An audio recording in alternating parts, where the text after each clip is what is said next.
How's it going, my little sonic teacups? It's Artifact, and today we are continuing with our exploration of Vital. Big surprise! And I've got a couple of cool things to talk about today. We're getting better every day, baby. And yeah, let's get straight into this patch. I've got some cool modulation tips today. Free preset for you guys as well. You're welcome. And the sound is like almost there. It's not like the best that I could get from it, so I think we're going to improve upon it. But let's start with this one. Let's have a quick listen to the loop.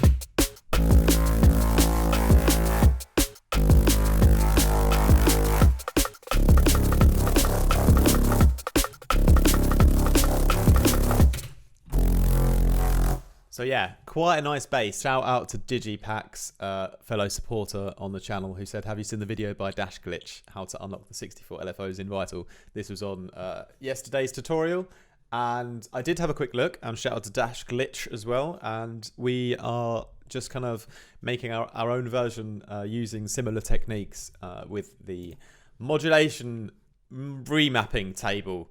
So what I've actually done is I've started by creating a bass using some oscillators that I often like to use, for example, basic shapes, sine wave, harmonic series, and this drink the juice, which is just a bit of high-end goodness, juiciness. And these are all frequency modulating together, and the amount of frequency modulation is going to be put to LFO1, as well as a bunch of different filter movement, which I've just kind of tweaked. You can download the preset and have a play with it. And I've just put on a few effects, classics really, a bit of filtering, chorus and distortion. But let's get into the juicy goodness of this kind of patch. So what we've actually done is I started off with my LFO1 actually not looking like this. We just did a ramp up. So if I can just return to that, saw down, saw up. Yeah, and then I actually started on a tempo just of 1 bar, I think it was. Or no, two bars, right? And all of these modulations are going into LFO1, as you can see. But then to make the patch more complex, and it already sounds quite good like this, doesn't it? What I did was I went over to the matrix, and on a few of these different LFO settings, as soon as you make, you move something on the frequency modulation, you put it to an LFO, it automatically goes into the matrix, and here we can then control sort of what's happening through that LFO. So each thing can be different, okay? So all of the settings are moving up on the LFO, but individually, we can also change the movement of what's happening as it moves up. So you can see what I've done here is I've gone to a bunch of different, for example, what's a really prominent one? You can hear this kind of fast wobble. I think that's happening. I think that's happening here, right? So if I click on this brush here, so I can draw in some LFO kind of shapes.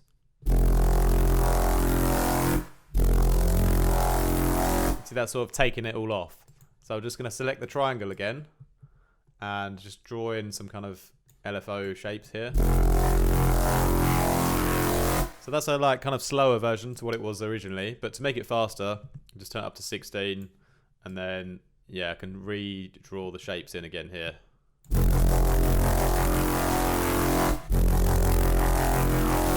But the important thing to talk about here is obviously this curve button here makes it into a sine wave, so it's a bit smoother. But the important thing that you can do is on all of these settings, you can go in, draw in some different shapes, just listen as you're making the patch, and then just try and make it a little bit more interesting as you go. But then we're going to flip it all around right at the end when we go come back out of here. Once we've done these kind of extra movements that we think sound cool, we're going to come out of it, go back to the LFO1, and now we're going to change the shape of this, and it's going to cause all of the movements that we've done to move together according to what we do on this LFO. So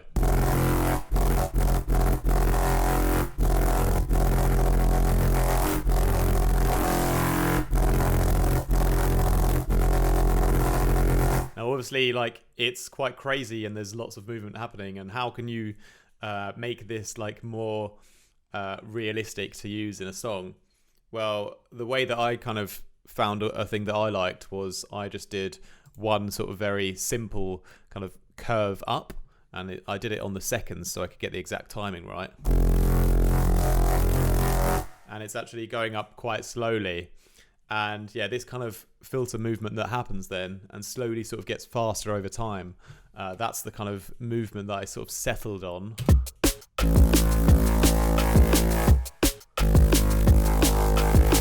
When I was kind of like mapping it to the beat. So that's one way you can just sort of, you know, make it a bit simpler. Just have a little bit of a ramp up, and then all of these things are working together in this ramping up, and then you've got this kind of nice movement that happens.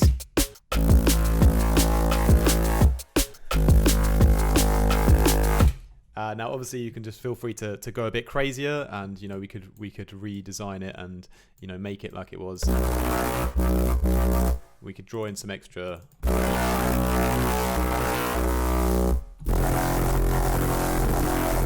And we could go crazy, we could bounce it out, we could chop out our best bits. There's loads of different ways that you can work with it. But yeah, it's just a synth, it's a starting sound, it's a source sound. So just trying to make it as cool and interesting as you can until you get kind of bored, and then just bounce it out and move on, or you know, come back to it later.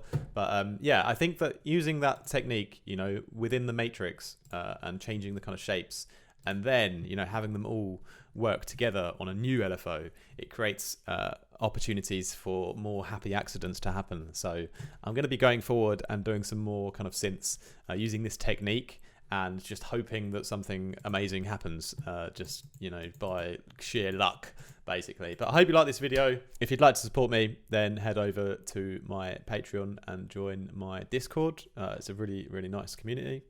And aside from that, make sure you download the free preset, have a play with it. Let me know in the comments how you get on. Subscribe to the channel if you're new, if you like the content, of course. And hope you guys have a wicked day. Peace.